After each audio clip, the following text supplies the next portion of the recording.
আজকের ভিডিওতে আমি আপনাদেরকে দেখাবো যে আপনারা ভিডিওর ব্যাকগ্রাউন্ড সাউন্ড বা নয়েজ কিভাবে রিমুভ করবেন। অনেকেই আছেন যে ভিডিওর ব্যাকগ্রাউন্ড সাউন্ড রিমুভ করতে পারেন না, সেটা নিয়ে কিন্তু আপনারা পারেশানিতে থাকেন বা আপনারা খুব টেনশনে থাকেন যে আমার ভিডিওর ব্যাকগ্রাউন্ড সাউন্ড রিমুভ কেন হয় না, যেটা শুনতে কোয়ালিটিটা ভালো লাগে না বা খারাপ লাগে। যেমন আশেপাশে গাড়ি চললে বা কোনো মিউজিক বাজলে বা ফ্যানের তলে আপনি ভিডিও বানাচ্ছেন, সেটার কোনো আওয়াজ এলে সেটাকে রিমুভ কীভাবে করবেন সেটা আমি খুব সহজে দেখে দেবো 1 থেকে 2 মিনিটের ভিতরে।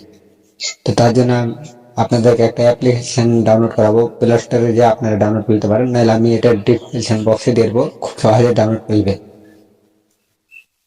আমার কাছে কিন্তু অনেকগুলো আছে নয়েজ রিমুভ করা অ্যাপস, ঠিক আছে।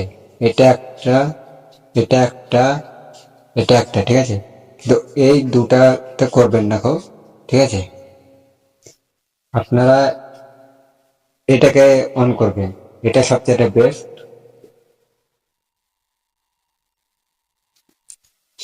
তো এটা কিন্তু আপনার ইউটিউবের মতো, এটাতে আপনি জিমেলটা লগ ইন করবেন, তারপরে দেখাচ্ছি আপনাদেরকে কিভাবে আপনারা ভিডিও ব্যাকগ্রাউন্ড নয়েজ হটাবেন, ঠিক আছে। তার জন্য আপনাদেরকে এই প্লাস আইকনটাতে ট্যাপ করতে হবে। ট্যাপ করার পর আমি ধরেন আমার এই ভিডিওটা আমি নয়েজ হটাবো, ঠিক আছে, এটা। তো আমি এটা এখন এখানে সিলেক্ট করব। আগে ভিডিওটা আপনাদেরকে শোনাই যে কেমন হয়েছে। আজকের ভিডিওতে আমি আপনাদেরকে দেখাবো যে ভিডিওর ব্যাকগ্রাউন্ড নয়েজ কিভাবে রিমুভ করবেন বা ভয়েসের ব্যাকগ্রাউন্ড নয়েজ কিভাবে রিমুভ করবেন। এবার আমি আপনাদেরকে একটু, আপনারা এটাকে সাইড করবেন। সাইড করার পরে এই জায়গাটাতে দেখবেন নয়েজ রিমুভ, ঠিক আছে। এটাতে স্যাম্পলে একটা ক্লিক করবেন, 1 ক্লিকের মধ্যে আপনার নয়েজ হটে যাবে।